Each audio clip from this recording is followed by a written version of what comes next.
سیدنا محمد وسلم صلی اللہ علیہ وسلم علیہ وسلم یا حبیب اللہ نبی اللہ صلی اللہ تعالیٰ علیہ وسلم۔ چند اشعار نعت پاک کے سماعت کریں۔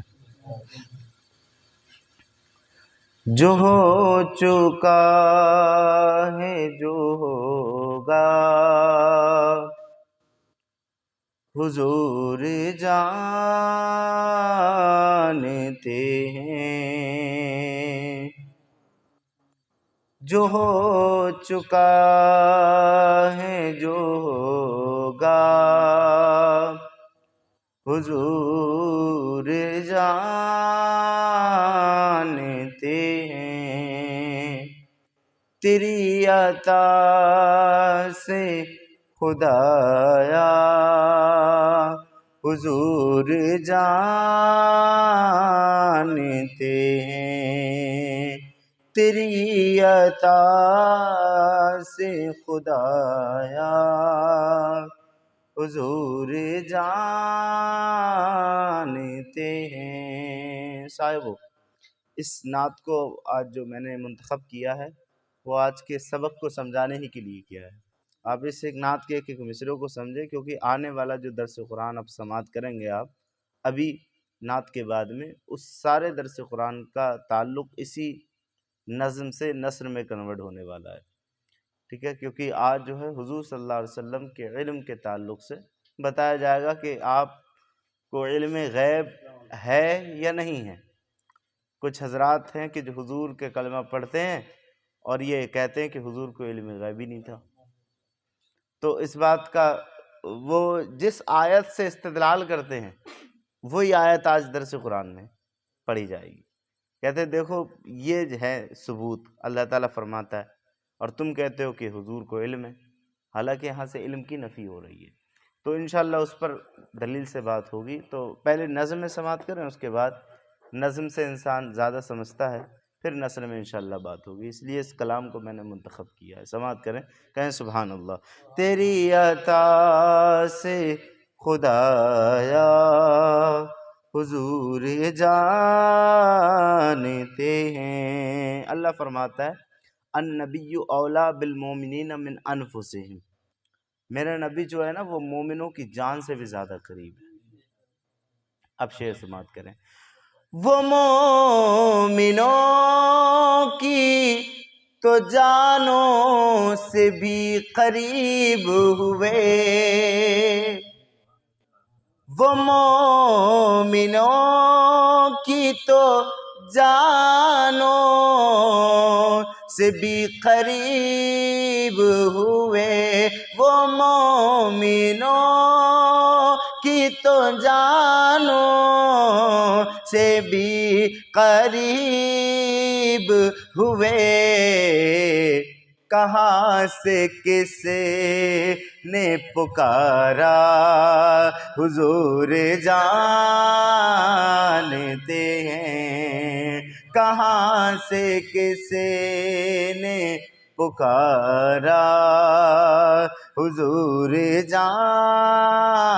جانتے ہیں، تیری عطا۔ اب یہاں پر یہ شعر بھی دیکھو، شاعر بھی کتنا بڑا، اللہ سے میں دعا کرتا ہوں اللہ اس کو میرے خضر عطا فرمائے، کتنا ذہین و فطین شاعر ہے، جس شاعر کو اویس رضا قادری کہا جاتا ہے، عاشق رسول بھی ہیں۔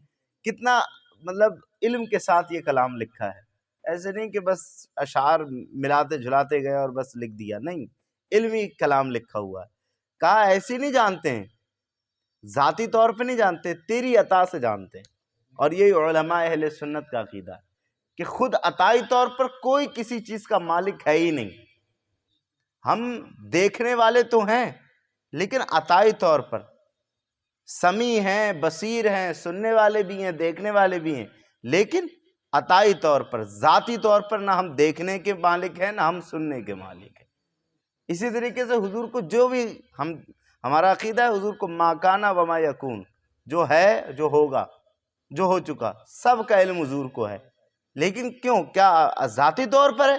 ہرگز نہیں، بلکہ آپ کو جو علم حاصل ہے وہ عطائی طور پر ہے کہ اللہ رب العزت نے اپنے محبوب کو سب کو سکھا دیا، اب وہ جو چاہے جسے چاہے سکھا دے، سمجھ رہے ہیں؟ یہ عقیدہ ہی واضح کیا تیری عطا سے خدایا حضور جانتے ہیں۔ ہرن نے، اونٹ نے، چڑیوں نے، ہرن نے، اونٹ نے، چڑیوں نے کی یہی فریاد۔ ہرن نے، اونٹ نے، چڑیوں نے کی یہی فریاد کہ ان کا غم کا مداوا حضور جانتے ہیں، کہ ان کے غم کا مداوا حضور جانتے ہیں۔ اور یہ حضور صلی اللہ علیہ وسلم نے ارشاد فرمایا کہ کافر نے کہا نا کہ ہم جب مانیں گے آپ جب کسی معجزے کو دکھائیں گے، کیونکہ کفار جب کوئی معجزہ دیکھتے تھے تبھی نبوت کا اقرار کرتے تھے۔ کہا تجھے کیا دیکھنا ہے؟ کہا وہ جو درخت ہے نا اس کو اپنے پاس بلائیے۔ کہا اچھا، جا کے کہہ دے اسے کہ وہ میرے پاس آ جائے، جا کے کہہ دے اسے کہ میرے پاس آ جائے۔ تو کہا وہ کیسے آ سکتا ہے، وہ تو سن بھی نہیں سکتا۔ حضور نے فرمایا جا کے کہہ تو، کیسے بلانا ہے کیسے لانا ہے یہ تو میری ذمہ داری ہے، تو صرف جا کے کہہ۔ اب شعر سمجھے، تیری عطا سے خدایا حضور جانتے ہیں، بلا رہے ہیں نبی جا کے اتنا بول سے، بلا رہے ہیں نبی جا کے اتنا بول اسے، درخت کیسے چلے گا حضور جانتے ہیں، درخت کیسے چلے گا۔ پڑھیں ساتھ میں، ہمارا عقیدہ واضح ہو۔ حضور جانتے ہیں تیری عطا سے خدایا حضور جانتے ہیں۔ اور کوئی ایسا سپہ سالار ہے کہ جو جنگ لڑنے سے پہلے بتا دے کہ یہاں فلاں شخص مرے گا، یہاں فلاں شخص مرے گا، یہاں فلاں شخص مرے گا، یہاں اس کی موت ہوگی، یہاں اس کی موت ہوگی؟ کوئی نہیں بتا سکتا۔ اسے یہ تک پتہ نہیں کہ اس جنگ میں میں جیت جاؤں گا یا میں ہار جاؤں گا، میں کسی کو ماروں گا یا میں خود مر جاؤں گا، اسے یہ تک پتہ نہیں ہوتا، تو پھر وہ دوسروں کا کیا فیصلہ کرے گا؟ لیکن ایک سپہ سالار ایسا ہے کہ جو جنگ سے پہلے متعین کر رہا تھا، میرے چاہنے والوں یہ جگہ کیر کر رکھو، یہاں ابو جہل مرے گا، یہ جگہ کیر کر رکھو، یہاں فلاں کافر مرے گا۔ ایک شاعر حبیب اللہ فیضی گزرے ہیں، انہوں نے کہا تھا کس کا کہا مقتل ہے بتا دے جنگ سے پہلے اے فیضی، میرے نبی کو چھوڑ کے ایسا کوئی سپاہ سالار نہیں۔ تو حضور نے پہلے بتا دیا کہ کہاں کس کا کیا ہونا ہے۔ کہاں مریں گے ابو جہل عتبہ و شیبہ، کہاں مریں گے ابو جہل عتبہ و شیبہ، کہاں مریں گے ابو جہل عتبہ و شیبہ، کہ جنگ بدر کا نقشہ حضور جانتے ہیں، کہ جنگ بدر کا نقشہ حضور جانتے ہیں۔ اور شعر سماعت کریں، عمر نے تن سے جدا کر دیا تھا سر جس کا، وہ آیا تھا فیصلہ کرانے، یہودی کے منافق کی لڑائی ہو گئی، کسی کھیت کے معاملے میں؟ وہ ظاہراً تو مسلمان تھا، کلمہ بھی پڑھتا تھا، لیکن منافق تھا، نفاق تھا اس کے اندر۔ اب نفاق سے ایک بات میرے ایک ذہن میں آئی، میرے استاد محترم نے ایک مسئلہ پڑھایا ہے، اور اس پر میں نے کثرت سے دیکھا ہے کہ لوگوں کا عمل جو ہے نا وہ پایا جاتا ہے۔ نفاق کی ایک علامت یہ بھی ہے، نفاق کی ایک علامت کہ بندہ وعدہ کرے اور اس کو پورا نہ کرے۔ نفاق کی ایک علامت یہ بھی ہے۔ عموماً ہم کیا کہتے ہیں، مثال کے طور پر آج عید کا دن تھا، دوسری عید کا دن، ظفر بھائی نے مجھ سے کہا کہ حضرت آپ میرے ہاں تشریف لائیں، تو میں کیا کہہ دیتا ہوں، انشاءاللہ آؤں گا، حالانکہ میرے ذہن میں یہ گمان بھی نہیں ہوتا کہ میں نے ان کے گھر جانا ہے، میرا عزم ارادہ بھی نہیں ہوتا، بس انشاءاللہ کہہ دیتا ہوں۔ تو حضور فرماتے ہیں میرے استاد محترم کہ کتنا بڑا شریر شخص ہے وہ کہ جس کا وہم و ارادہ و گمان بھی نہیں ہے، وعدہ مومن سے کر رہا ہے، گواہ اللہ کو بنا رہا ہے کہ انشاءاللہ میں آؤں گا۔ علماء فرماتے ہیں کہ اگر وعدہ کسی سے کرے اور اس وقت کہ جس وقت وعدہ کر رہا ہے یہ پختہ عزم ہو کہ میں وہ کام کروں گا، وہ وعدہ پورا کروں گا، پھر نہ کر پائے، تو اس پر حضور فرماتے ہیں، حضور کی حدیث بھی ہے کہ کوئی مواخذہ نہیں ہے۔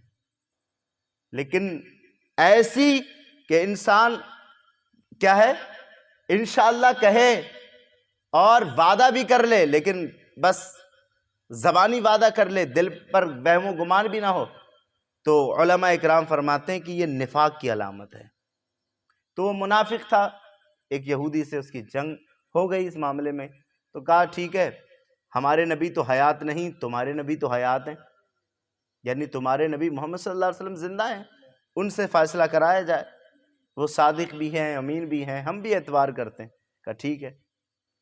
حضور نے سارا معاملہ سنا اور ارشاد فرمایا یہودی کے حق میں، یہ جو کھیت کا جو حصہ ہے وہ یہودی کے حق میں ہے، یہودی کے حق میں آپ نے فیصلہ فرمایا۔ اب منافق کیا کہتا ہے، نہیں نہیں مجھے قبول نہیں ہے، ایسا کرو حضرت عمر چونکہ بڑے عدالت کے بادشاہ ہیں ان کے پاس چلو۔ تو بڑا حیرت میں آ کر کے یہودی دیکھتا ہے، کہتا ہے تجھے اپنے نبی کے فیصلے پر اعتراض ہے؟ کہ نہیں اعتراض نہیں، بس نظر ثانی کرانا ہے، نظر ثانی عمر فاروق اعظم کی بارگاہ میں کرا دی جائے۔ تو کہا ٹھیک ہے، جب تیرا یہی کہنا ہے تو ہم نے تو جانا ہی ہے، کیونکہ ہم حق پر ہیں۔ تو حق پر مراد یہ کہ اس معاملے میں حق پر ہیں، حالانکہ وہ حق پر نہیں ہے۔ تو کہا اس معاملے میں ہم حق پر ہیں، ہمیں جانا ہے۔ صدیق وہ حضرت عمر کی بارگاہ میں پہنچے تو معاملہ سنا، کہا کیا ہوا؟ کہ ہمارے مابین اس معاملے میں جھگڑا ہوا۔ کہا اچھا، اس سے پہلے کہ آپ فیصلہ سناتے، یہودی نے کہا حضور یہ آپ کے نبی کے ہاں سے آیا ہوا ہے۔ کہا اچھا، فیصلہ فوراً روکا۔ کہا نبی کے ہاں سے آیا ہوا ہے، تو کیا حضور نے فیصلہ نہیں فرمایا یا میرے لیے حکم فرمایا تھا کہ عمر کے پاس جاؤ؟ کہا نہیں نہیں، یہ تو خود آیا ہے۔ تو کہا نبی نے کیا کیا؟ کہا انہوں نے تو فیصلہ کر دیا تھا۔ کس کے حق میں؟ میرے حق میں۔ حضور نے فرمایا ٹھیک ہے، تو اب میں فیصلہ سنانے لگا ہوں۔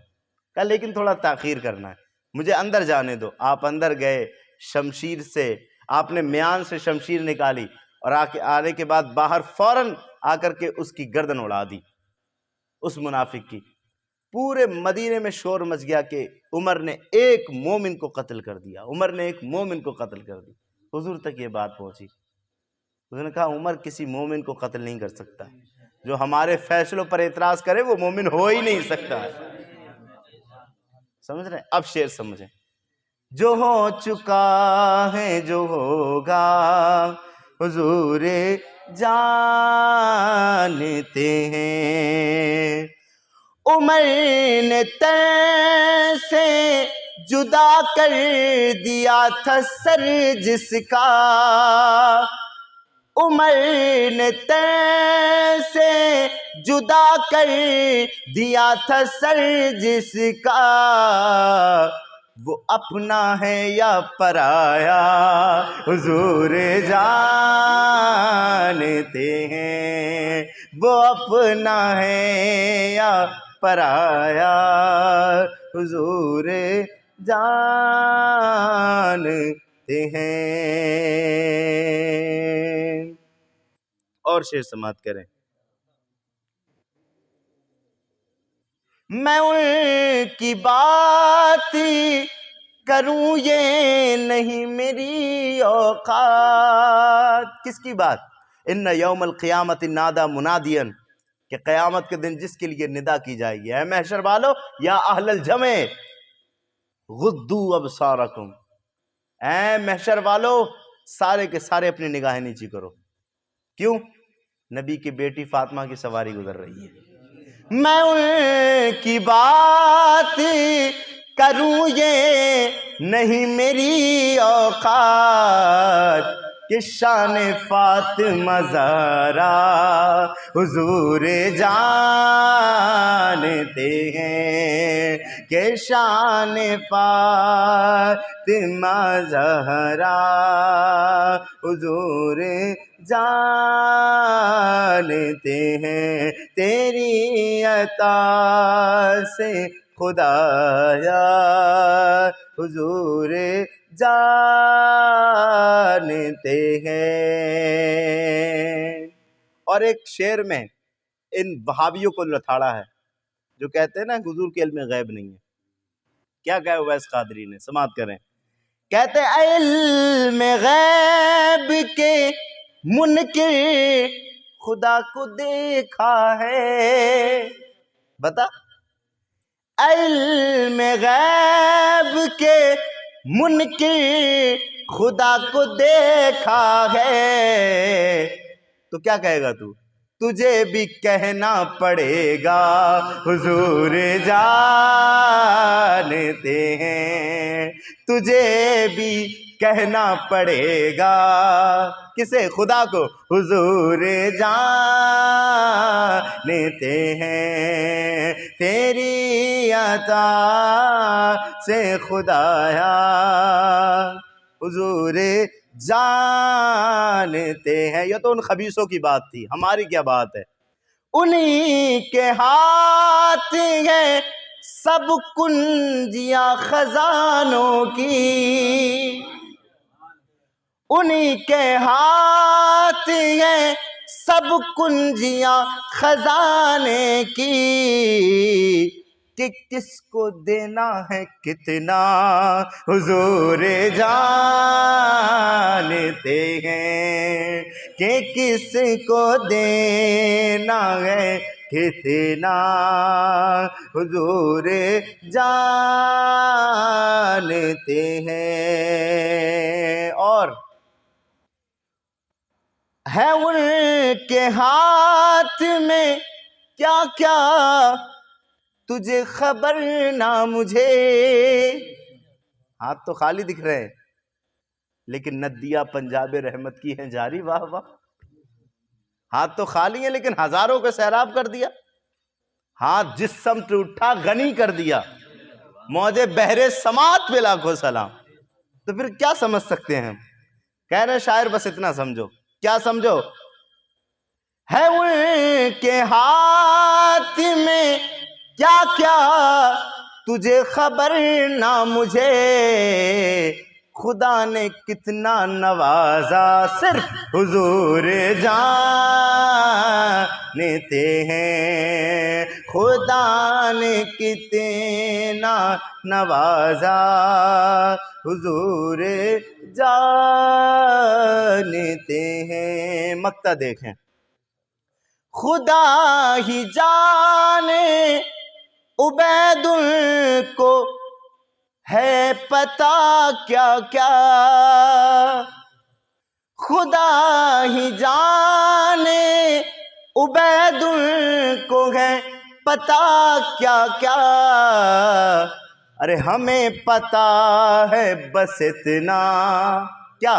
حضور جانتے ہیں، ہمیں پتا ہے بس اتنا حضور جانتے